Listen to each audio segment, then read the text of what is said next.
And I think it was a burn since its inception. In this week, we are taking a look at artifact knowledge and how this shtick affects the grinding. It affects it big, aka no more grinding. The updates to the catch-up system have been, well, updated. All in all, it's better for us. How? Stay tuned.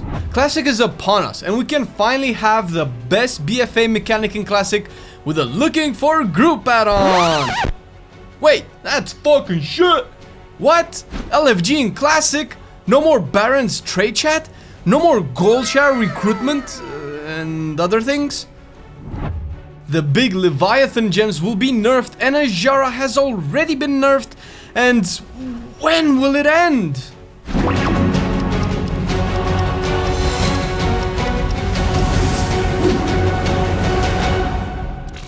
Gotta say, man, I always enjoy some good news. And make no mistake, this shit right here, this is good news. Especially with all this WoW Classic hype electrifying all around. You'd think that grinding is a good thing, which I am not arguing against it, okay?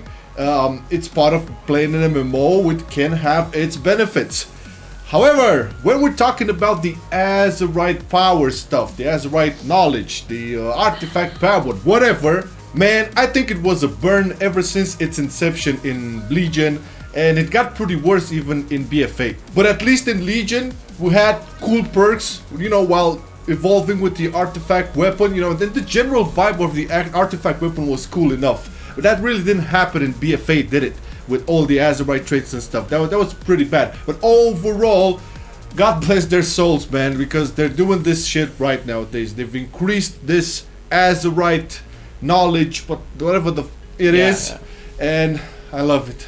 Yeah, I know what you mean, man, and you have to rest assured because the grinding is a little less stressful because they've actually extended the period in which this artifact knowledge system will be available for until October the 1st, which was kind of supposed to stop at about now. Yeah. Artifact knowledge is a concept first introduced in Legion, since grinding artifact power was a crucial progression system when unlocking our artifact traits. That, coupled with the legendary system and the actual artifact weapons being spec restricted, made the game very alt unfriendly. A lot of people complained about the system's implementation and how RNG made them win or lose their spot in their guild when it came to doing endgame content. All in all, it was not a pleasant time to have bad luck or to want to play an alt, or even play your main with little available time. We all know MMOs should reward time and effort, but having the main game content restricted like that with artifact knowledge was a little bit too much for most people. That's when they added the artifact knowledge catch-up system. Initially, if your main had artifact knowledge, which was a visible in-game interaction system all the way to level 25, then your alt could easily boost their artifact knowledge to level 20. This was the case up until patch 7.3 when artifact knowledge was a global mechanic and you didn't need to individually level it. Everyone was getting an increase in artifact power to level their weapon faster and faster. Basically, Blizzard's way of patching a less than stellar design for a game progression system. When BFA released, we had this artifact working behind the scenes. Some people might not even have noticed it or knew it was there, but you could see more artifact power being rewarded from world quests, emissaries, etc.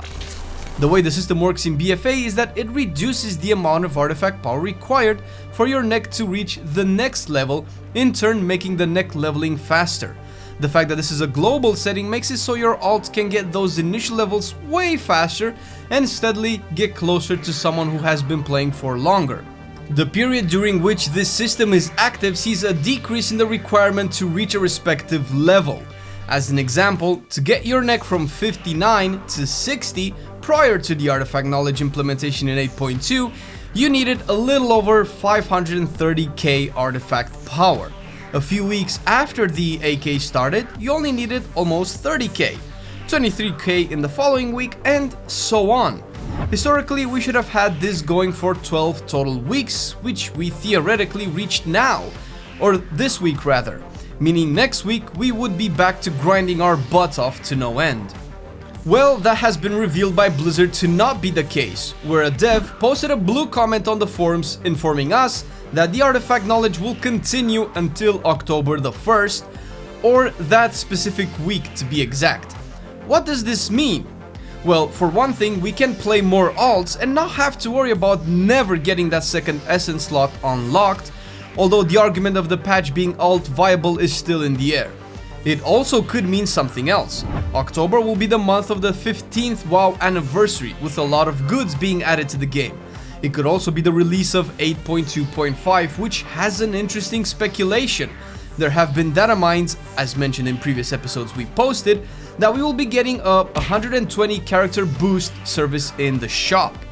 Is all of this an incentive to keep players playing until Blizzard adds more carrots on the stick aiming to increase their sub numbers?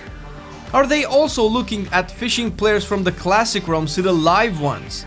These are but a few of the questions we can ask, while not doing as many islands to farm AP, which I am 100% behind. And if you want to ask us more questions and have some conversations and exchange of opinions, head on to our Twitter. The WoW community interacts really neatly there, and we can explore different perspectives. Or, cat memes. So what you're saying is that you want to play Classic because you love human interactions and want to form some social bonds? You want to talk and banter and feel like you're part of a world that has a human touch to it? A humane touch? Yeah, well, you're in danger of not having that happen because the lovely people of Icy Veins are actually promoting an LFG add-on for Classic. They also have the argument that LFG was already in vanilla, so I'm not sure how I feel about that. One thing's for sure though, LFG is one of the main things that started the downfall of modern WoW. You can bet your ass it did.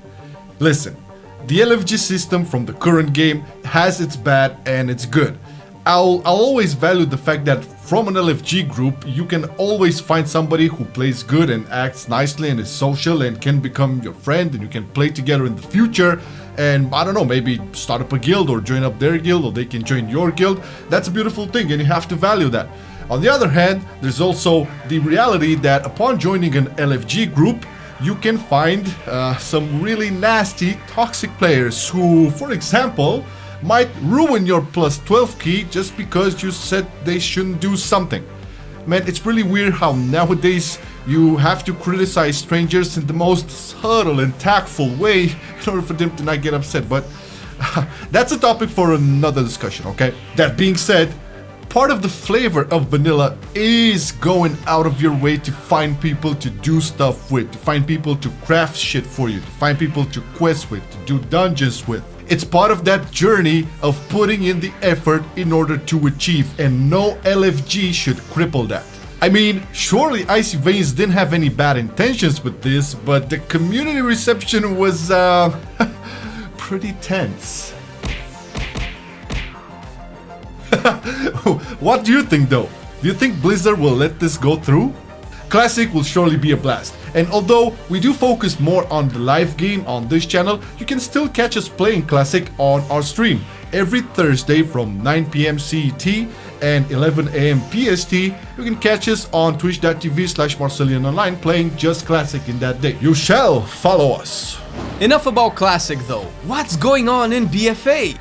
Well, for one thing, the 8.2.5 PTR is seeing a nerf to the Leviathan's Eye of insert your main stat here. This is not the first gem nerf we received. Earlier in 8.2 we had our secondary stat gem nerf from offering 60 bonus stat to 50. The argument Blizzard was offering at the time was that sockets would have turned out to be way too powerful, skewing the value of items in a direction they didn't want. Fair enough. Considering the amount of secondary stats items had in 8.2, the gems did indeed seem very powerful, where it would add anything from 20% to 50% of the amount already present for a specific stat.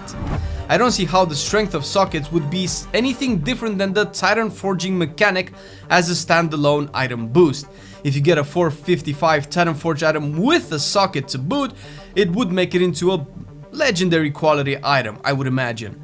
Is that bad though? Isn't that the reason behind making this bullshit RNG mechanic that is no fucking different than gambling an incentive to get players to play in the hopes of getting them super lucky, their brains releasing a massive dose of endorphins and personal thoughts about, I guess being subscribed to the game isn't all that bad. Ugh. Their balanced choices seem to be so selective to a very subjective perspective when it comes to what the game needs, what the players want, and what's good for business. The Leviathan gem will basically offer 100 main stat as opposed to 120. Why does this matter? Why am I ranting? Well, because if you really pay attention, what does this actually do to the game? Well, it decreases the player strength, however slightly. Why is this important? Because players being weak means they will clear the content slower, means they will stay subscribed more. Am I paranoid? Maybe I'm looking too much into this, because on the other side of the coin, making players weaker makes the game more interactive. A good example of it being Classic, where it's known that players were considerably weak when compared to the world itself. Normally, I would argue the latter, but being on this amazing BFA journey for a year now, it's very hard to ignore the former, since artificially increasing subscription time seemed to have been a major decision factor for the balancing team at Blizzard. And speaking of decisions and amazing transitions, you should definitely enable those goddamn YouTube notifications, because we live in 2019 and somehow just being subscribed to our channel isn't enough to guarantee you will be notified every time we post new shit. You don't have to wait for 8.2.5 for fast changes. Earlier this week we had updates and hotfixes to our very own, very lovable Queen, not actually dead because plot twist, AZSHARA. When the fight starts, you get to find the two lovebirds portraying an accurate depiction of 99% of soap operas, Cyranus and Ethanol, naga names. Normally, you want to kill these two at the same time so they don't end up missing each other and get the separation buff. Now, if you fuck up, you still have 3 seconds before the one left alive gets the buff, and 3 seconds is more than enough to put some DPS in the boss. What class can do huge DPS in 3 seconds? You tell me, in the comments, son. There have been other bug fixes, where mechanics would not work as intended, especially on Mythic, and the Tide Mistresses have 5% less HP on Mythic as well. Slowly but surely. Probably one of the biggest change, folks, are class pets. Oh, behave, BM Hunters! The Siege of Borealis dungeon was one of multiple examples where certain pets would get stuck and not attack tentacles.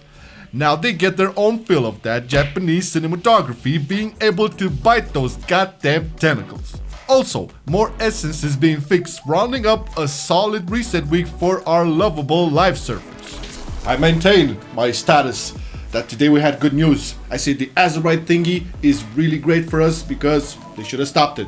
Stop it, folks. Motherfucker. No, I 100% agree, especially for us as YouTube content creators that we have to be on top of a lot of vaults.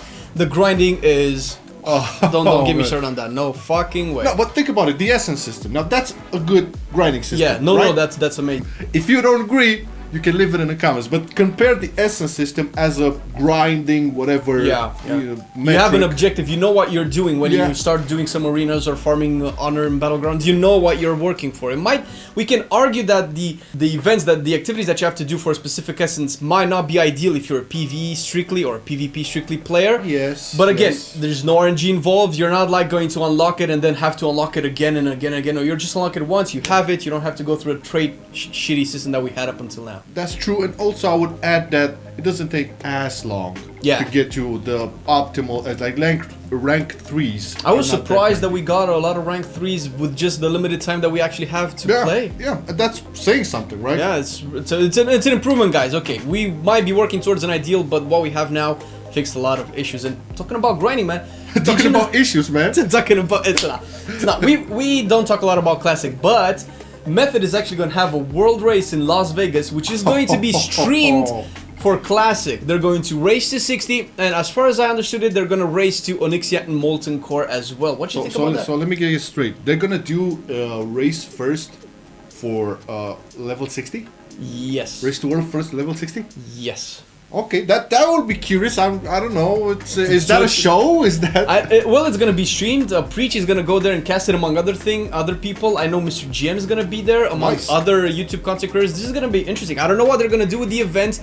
Are they gonna 40-man stream it, because you kind of need 40 people to raid in classic. I know raiding, but once again, how is leveling 1 to 60 a show? I don't know. I'm curious, I don't know what they're gonna do. I mean, it's something that you can have in the background while you're leveling, because classic is gonna be live. But I'm curious to see how this will bring more people to the game. Hopefully, more people to WoW in general. And maybe we can snatch some of them into live, man. Oh yeah, man. But on topic of that, man, that LFG add-on, man. I mean, come on, dude. I mean, I have nothing against ice events, okay? It's a website where I rarely... You know, when we do our guides and stuff, we usually research sites like ice events and Wowhead, but I tend to stay off of ice events a bit. Although some people who make guides over there are on the Discord of those classes and they are really, really knowledgeable on what they do and say and test and stuff like that. But with this add-on, I really think they kind of... It's a very tough topic because... So I remember in vanilla, we might have had some LFG system at the end, but I remember fondly, even as Horde or Alliance, I was walking through Barrens looking for people to do Wailing Caverns with in trade chat, or on Alliance in Westfall to do some dead mines. Yeah. That kind of interaction, I don't know if we're gonna have that with this add-on. Yeah, I mean, I think we said it pretty much in the video. I was just thinking about poor guys at ICFace. I honestly believe they didn't want to do like something bad, or didn't. I don't think they expected the backlash. They had a lot of backlash, guys, and I don't know if it's deserved. It's an interesting add-on. We still hell yeah, it's deserved, man. What are you talking about? I don't know. I'm keeping my result. I don't like it. I wish we don't have it, but we're gonna have it now. I don't know if it's just gonna go away. We can make a petition for Blizzard. There is like an unofficial petition where you can just voice your opinions about this. Maybe Blizzard will ban these kinds of add-ons. I'm not going there, man. You know, I'm pretty sure they'll not allow it, but that's another discussion, okay? And a good discussion is, however, about these people right here. Can you see them? Yeah. Can you see them? It's like a whole list going down. Can you see them? Well, if you don't see yourself there, maybe it's time to check the description right here, because that's the Patreons, man. You can join this team of wonderful people and support this channel right here, and help us make more guides, more episodes like this, more streams.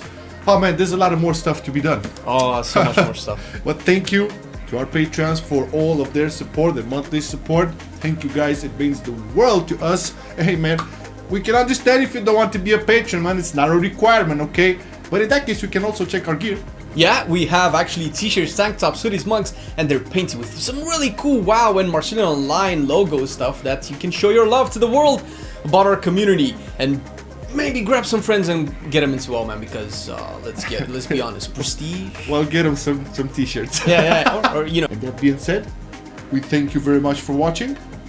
See you next Friday. Peace. Or next Sunday, because we're gonna have a guide. Whatever, man. Whatever you come here. Bye. Bye.